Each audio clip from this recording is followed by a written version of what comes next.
బోధన్ పట్టణం అంబేద్కర్ చౌరస్తాలో town CI Venkata Narayana, traffic CI Chander Rathod వాహనాలను ఆపి స్పెషల్ డ్రైవ్ నిర్వహించారు. వాహనదారులకు అవగాహన కల్పించారు. వాహనం నడిపేవారు హెల్మెట్, లైసెన్స్ కలిగి ఉండాలని, మైనర్లకు బైక్ ఇచ్చిన ఎడల కఠిన చర్యలు తీసుకుంటామని సిఐ వెంకట నారాయణ తెలిపారు. బోధన్ లయన్స్ క్లబ్ కంటి ఐ ఆసుపత్రిలో భూభారత్పై రైతులకు అవగాహన సదస్సు నిర్వహించారు. ఈ కార్యక్రమానికి ముఖ్య అతిథిగా పాల్గొన్న జిల్లా కలెక్టర్ రాజు గాంధీ హనుమంత్, బోధన్ ఎమ్మెల్యే సుదర్శన్ రెడ్డి, రెవెన్యూ శాఖ అధికారులు మరియు వ్యవసాయ అధికారులు పాల్గొన్నారు. రాజీవ్ యువ వికాస పథకంలో దివ్యాంగులకు 5% కేటాయిస్తామని మంత్రి సీతక్క చెప్పారు. దీంతో పాటు కుటుంబంలో దివ్యాంగులు ఉంటే వారి పేరు మీద ఇందిరమ్మ ఇల్లు ఇచ్చే అంశాన్ని ప్రభుత్వం పరిశీలిస్తుందని తెలిపారు.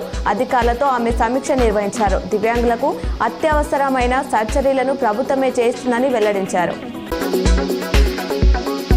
టెట్ దరఖాస్తులు ఈసారి తగ్గాయి. నిన్న సాయంత్రం వరకు 2 పేపర్లకు కలుపుకొని 1,13,592 అప్లికేషన్లు వచ్చాయి. గతేడాది 2.5 లక్షలకు పైగా అప్లికేషన్లు రాగా ఈసారి సగం కూడా దాటలేదు. ఈ నెల 10న ప్రారంభమైన దరఖాస్తుల ప్రక్రియ రేపటితో ముగియనుంది. షమీర్పేటలో పరశురామ్ అనే ఎస్ఐ లంచం తీసుకొని దొరకకుండా ఉండడానికి చెత్త తెలివిని ప్రదర్శించాడు. ఒక బాధితుడిని దొంగతనం కేసు నుంచి తప్పించడానికి ₹2 లక్షలు తీసుకున్నాడు.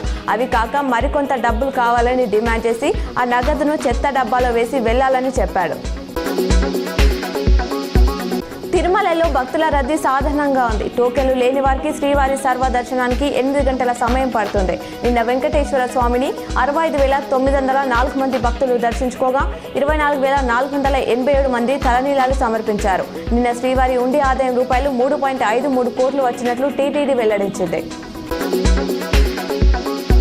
తెలంగాణలోని చెర్లపల్లి నుంచి ఏపీలోని కాకినాడ, నర్సాపూర్ స్టేషన్ల మధ్య నడుస్తున్న సమ్మర్ స్పెషల్ రైళ్లను జూన్ 29 వరకు దక్షిణ మధ్య రైల్వే పొడిగించింది.